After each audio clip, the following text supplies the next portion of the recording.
तो China linked apps, China से जुड़ी हुई जो एप्लीकेशंस हैं उनको सरकार ने बैन कर दिया है, और भी एप्लीकेशन को बैन किया है। Ministry of electronics and information technology नीति, इन्होंने 54 और एप्लीकेशंस को बैन कर दिया है, जो कि या तो चाइना में ओरिजिनेट हुई हैं या कहीं ना कहीं से उसका एप्लीकेशन का कनेक्शन चाइना के साथ है। ये ऐप जो बैन की गई है वो नेशनल सिक्योरिटी की सुरक्षा के आधार पर, राष्ट्रीय सुरक्षा के खतरे के आधार पर जो है वो की गई है बैन। और इस रिगार्ड में क्या प्रोविजन है, तो नई एप्लीकेशन को बैन किया है जो सेक्शन 69 इंफॉर्मेशन टेक्नोलॉजी एक्ट का जो हमें देखने को मिलता है, उसके अंदर जो इमरजेंसी पावर्स हैं, तो उसका उपयोग करते हुए ये नई एप्लीकेशन को बैन किया है। ज्यादातर एप्लीकेशन जो है वो क्लोन है या फिर शैडो एप्स हैं उन एप्लीकेशन की जो ऑलरेडी सरकार ने बैन कर दी थी, राइट।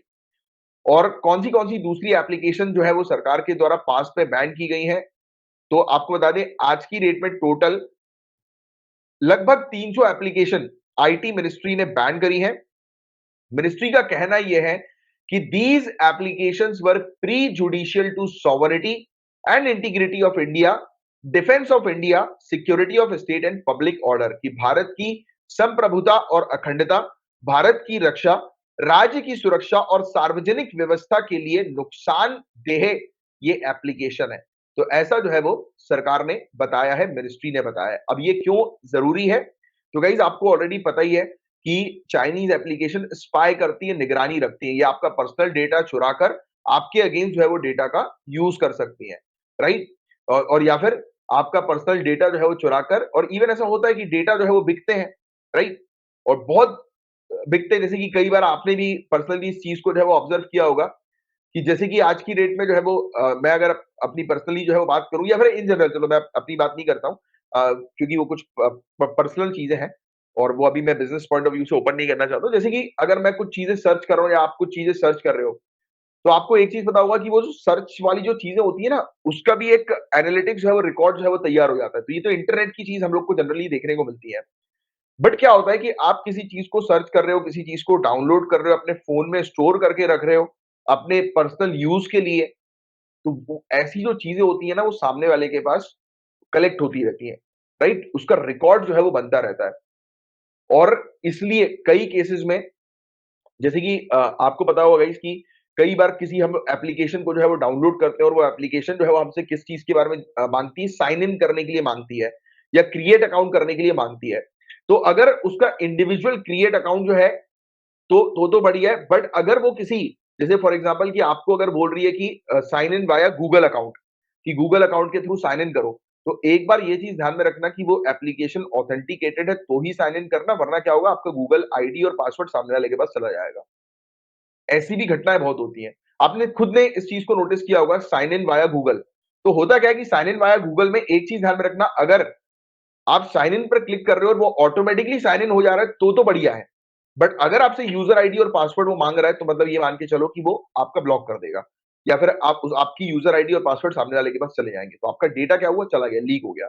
तो ऐसी चीजें हैं। और गवर्नमेंट के पास काफी सारी कंप्लेंट्स भी आई हैं अलग अलग सोर्सेज से, काफी सारी रिपोर्ट्स के थ्रू भी बताया गया कि काफी सारी मोबाइल एप्लीकेशन जो है एंड्रॉइड और आईओएस प्लेटफॉर्म पर, जो कि लोगों का डेटा चुरा रही थी, राइट। और डेटा जो है वो अनऑथराइज तरीके से सर्वर्स पर अपलोड कर रही थी, जो कि इंडिया के बाहर लोकेटेड है, राइट। तो ये चीज हम लोग को देखने को मिल रही थी, और ये मैटर जो है वो बहुत ही डीप और इमीडिएट कंसर्न का मैटर हम लोग को देखने को मिल रहा है। बहुत ही चिंताजनक ये मैटर है, और जल्दी से जल्दी इस पर उपाय लेने की आवश्यकता है।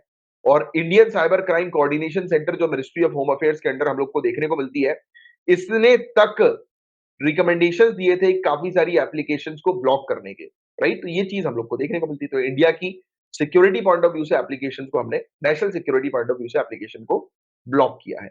और सेक्शन 69 ए आईटी एक्ट का जो है वो क्या कहता है, तो सेक्शन 69 ए जो आईटी एक्ट का है, ये पावर देता है सेंट्रल गवर्नमेंट को कि सेंट्रल गवर्नमेंट किसी भी वेबसाइट को या कंप्यूटर रिसोर्सेज को जो है वो ब्लॉक कर सकते हैं, इंडिया इंडिया के डिफेंस के इंटरेस्ट के लिए, इंडिया की सॉवरेनिटी इंटीग्रिटी के लिए, इंडिया की सिक्योरिटी के लिए। अगर कोई ऐसी चीज, ऐसी कंप्यूटर रिसोर्सेज या वेबसाइट जो कि हमारे फ्रेंडली रिलेशन किसी फॉरेन कंट्री के साथ अगर खराब कर रहे हैं, तो उसको भी बैन किया जा सकता है। अगर कोई भी ऐसी टेक्नोलॉजी जो कि पब्लिक ऑर्डर को जो है वो वायलेट कर रही है, लॉ एंड ऑर्डर की सिचुएशन को खराब कर रही है, उस या खराब करने के लिए रिस्पॉन्सिबल है, तो ऐसी एप्लीकेशंस को, ऐसी वेबसाइट को, कंप्यूटर रिसोर्सेज को ब्लॉक करने के लिए, बैन करने के लिए पावर जो है वो सेंट्रल गवर्नमेंट के पास है। और जो अभी चाइनीज़ मोबाइल एप्लीकेशन जो हंड्रेड्स की मात्रा में हम लोग को देखने को मिल रही है, यानी कि 300 के आसपास जो एप्लीकेशंस ब्लॉक की गई हैं, तो वो क्लियरली ये चीज़ बताते हैं कि इंडिया जो है वो सीरियस है। इंडिया के पास जो इतना बड़ा मार्केट हम लोग को देखने को मिलता है, राइट? और जो हम लोग जियोपॉलिटिकल इश्यूज से जो जूझ रहे हैं, डेंजरस जियोपॉलिटिकल इश्यूज से जो जूझ रहे हैं, तो इंडिया ने क्लियर कर दिया है कि इंडिया हर वो कदम उठाएगी अपनी सिक्योरिटी को मेंटेन करने का, बरकरार रखने का, राइट? और चाइना का रिस्पॉन्स इस बैन को लेकर क्या है, तो एक ही गाना गा रहा है चाइना कि इंडिया ने जो ये हरकत करी है वो वर्ल्ड ट्रेड ऑर्गेनाइजेशन के रूल्स का उल्लंघन किया है, राइट? वर्ल्ड ट्रेड ऑर्गेनाइजेशन के रूल्स को वायलेट किया है। तो ये बस 3 गाना गा रहा है, क्योंकि ऑब्वियस सी बात है यही गाना गा सकेगा ना वो, क्योंकि और इसके अलावा क्योंकि उसको खुद को पता है कि वो गलती जो है उसने करी है, स्पाई वो करता है और उसके स्पाई वाली हरकतें जो है वो कई बार जो है वो सामने आ चुकी है। इसने अपनी कंट्री के खुद के लोगों के ऊपर जो है वो निगरानी रखी थी। जैसे कि उइगुर मुस्लिम का इश्यू आपको पता होगा इस चीज़ के बारे में, उइगुर मुस्लिम्स के ऊपर इसने निगरानी रखी थी, राइट? फेशियल आइडेंटिफिकेशन टेक्नोलॉजी जो हम लोग को देखने को मिलती है उसके थ्रू, है ना? फेशियल रिकॉग्निशन टेक्नोलॉजी, यस, है ना? तो ये चीज़ है। तो ये था गाइस पूरा ओवरऑल टॉपिक।